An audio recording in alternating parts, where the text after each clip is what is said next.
তোমাদেরকে আজকে দেখাবো সুন্দরবনে তেলাপিয়া মাছ, যেটা বলে খুব সুন্দর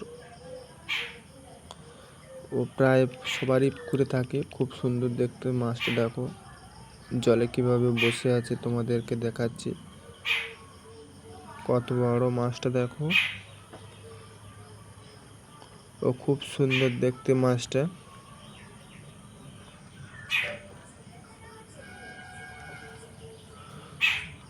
ও আমার চ্যানেলটা সাবস্ক্রাইব করে দেবে, আর তোমাদেরকে নতুন নতুন ভিডিও দেখাবো।